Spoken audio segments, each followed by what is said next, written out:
Terima kasih Anda terus di Mata Najwa. Angket serang KPK. Saya ingin ke Bang Daniel Johan, anggota fraksi PKB yang sejak awal sudah menolak hak angket. Kenapa Anda berbeda dengan Fahri Hamzah? Ya, karena pertama, pembukaan informasi yang sudah masuk ranah pengadilan itu bisa dibuka di dalam proses pengadilan, proses penyidikan dan penyelidikan. Itu yang pertama. Yang kedua, Undang-Undang Nomor 14 Tahun 2008 mengenai asas Undang-Undang Keterbukaan Informasi, informasi yang sudah masuk dalam proses pengadilan adalah informasi yang mendapat pengecualian untuk dibuka ke publik. Nah, sehingga kalau misalkan hak angket ini digulirkan, kemudian terbentuk, menjadi sia-sia dan tidak bisa mencapai tujuannya. Karena dengan undang-undang tersebut, KPK bisa memakai atas dasar undang-undang tersebut tetap tidak membuka informasi yang diharapkan. Anda setuju tadi dengan penilaian teman-teman koalisi, ini cacat hukum, cacat prosedural, dan mungkin saja ini karena sengaja hendak menghalang-halangi penyelidikan KPK? Anda setuju itu? Kalau cacat hukum tidak, karena saya juga kemarin sempat diskusi dengan kawan yang dulu adalah perumus dari Undang-Undang KPK. Yang dimaksud pemerintah di sini adalah pemerintah dengan huruf besar P.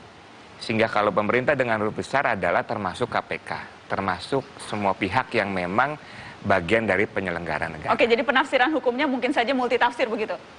Saya ini kebetulan dosen hukum tata negara khusus bidang tafsir perundang-undangan. Kalau P besar itu masuknya spesifik, kalau kecil baru artinya luas. Oh, jadi kebalik justru? Iya, artinya justru terbalik Bang Daniel? Jadi spesifik pemerintah eksekutif, cabang kekuasaan eksekutif. Karena untuk kuasi yudisial seperti KPK, lembaga independen itu, koreksinya ada di lembaga peradilan. Jadi kalau mereka gegabah, ya putusan pengadilan tidak berpihak dengan proses hukum yang mereka sedang jalankan. Misalnya terdakwa lepas dan segala macamnya. Jadi kalau untuk tugas legislatif di mana-mana itu konsentrasinya pasti eksekutif. Oke.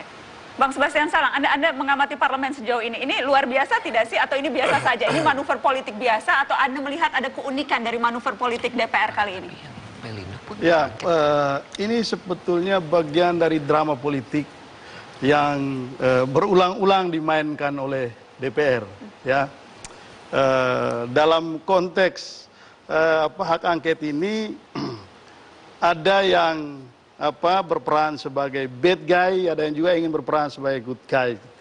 Jadi bagi teman-teman yang menolak angket itu terlihat sebagai sosok yang mendukung KPK, pro terhadap proses pemberantasan korupsi.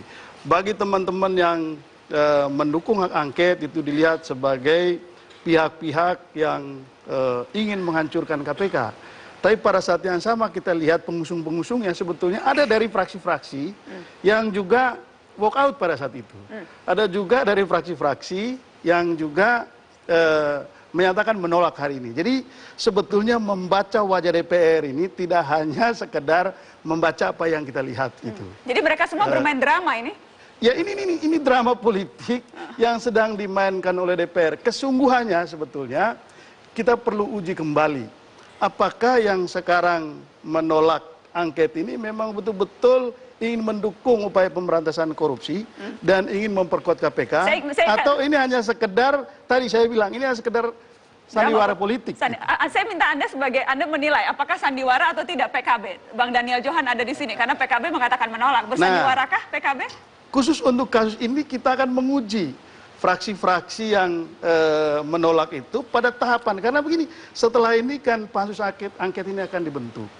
Apakah fraksi-fraksi yang menolak ini tetap mengirim orangnya atau tidak di dalam pansus angket? Bang Daniel, kalau mereka menolak, paling tidak kali ini kita bisa mengatakan bahwa mereka serius menolak angket ini.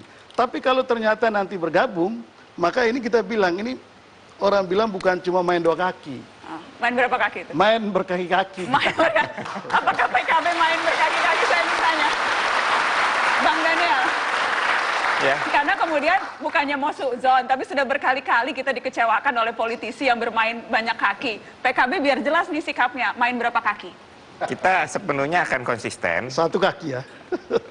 Kakinya dua sebenarnya, tetapi di jalur yang sama. Ada anggota PKB yang menandatangani hak angket loh. Yaitu waktu prosesnya di Komisi 3. Tetapi begitu di Bamus, setelah fraksi sudah menyatakan sikap, ya menandatangani melakukan pencabutan. Jadi sudah dicabut? Sudah. Karena diinstruksikan oleh Ketua Umum? Apa Oleh sudah sadar? fraksi, oleh fraksi. Oleh fraksi. Sudah sadar bahwa hilaf begitu ya? Sebenarnya bukan persoalan hilaf, karena persoalan dukung dan tidak mendukung pada saat di Komisi 3 memang ada argumen-argumen yang sebagian mungkin kita anggap benar. Oke. Karena bisa saja hak angket itu juga bagian dari untuk mendukung KPK. Tetapi kan persepsi masyarakat itu menjadi bagian untuk melemahkan KPK. Akan mengirimkan orang tidak ke Pansus? PKB? Ya karena kita menolak ya tidak. Tidak ya? Dicatat ya Bang?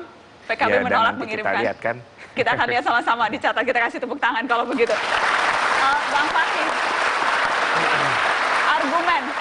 argumen apakah bagaimana bisa menjelaskan argumen bahwa hak angket ini justru mungkin akan bisa menguatkan KPK? Saya mau nanya ahli tata negara ini.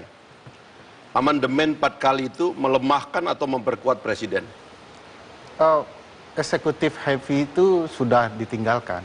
Sekarang kan konsepnya Ya enggak, saling pertanyaannya melemahkan atau memperkuat? malah kalau dalam pembentukan undang-undang memperkuat presiden, tapi dalam kekuasaan Nah, lain secara umum, memperkuat DPR. secara umum lah.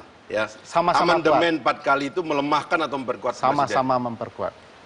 Gimana kok Memperkuat presiden karena mekanisme impeach sudah begitu panjang, memperkuat DPR karena sekarang sudah ada 2 kamar, saling menyeimbangkan. Jadi sama-sama Nah, ini memperkuat. dari otoriter kepada demokrasi itu melemahkan atau memperkuat Apa presiden? hubungannya, Bang Fahri? Nah, ini saya kasih tahu. Saya mau kasih kuliah tata negara di sini sekarang. Oh, Gitu loh. kenapa? Apa hubungannya? Enggak, saya mau nanya karena kita ini kacau, ya. Kita ini kacau dan simbolik, ya. Mindset kita ini dijebak kepada sesuatu yang kecil soal melemahkan dan memperkuat. Padahal pilihan politik tata negara dan hukum tata negara di DPR itu dia bisa menerawangi sesuatu yang besar di dalam sistem ketika kemudian kita menata hubungan antar lembaga. Itu politik biasa. Konkretnya, Anda Bang? diperkuat, Anda diperlemah itu tidak relevan. Buat kita adalah komitmen kita kepada demokrasi karena demokrasi masa depan kita. Jadi jangan Bang Fahri, terjebak kepada yang begini-begini. Capek saya ini. Bang Fahri, saya khawatir kemudian itu sebatas retorika yang akhirnya berusaha. Nah, kenapa nyalakan retorika? Retorika kan bagus biar orang denger. Saya inginnya diskusinya bukan hanya sebatas retorika, Iya, tetapi apa masalahnya tetapi apa? konkretnya argumennya. Bagaimana kemudian hak angket ini justru bisa memperkuat KPK, Loh, Bang ini Fahri? dibuka, publik jadi tahu banyak hal. Hak publik dong untuk tahu. Publik tuh harus tahu apa yang terjadi dalam lembaga negara. Kita bongkar isi perutnya. Dalam demokrasi, keterbukaan kita ini, pejabat negara dan institusi negara terbuka, dia bekerja dalam akuarium. Dia ngapain itu dilihat oleh rakyatnya. Nggak boleh ada yang Anda tutupi, buka aja semua. Buka semua. Buka dong. Setuju? Jadi Bang Fahri, Kita break. Seberapa kemudian isi perut KPK bisa dibuka dan apakah itu hanya untuk melindungi kasus yang saat ini sedang diselidiki KPK di DPR? Kita akan bahas setelah pariwara.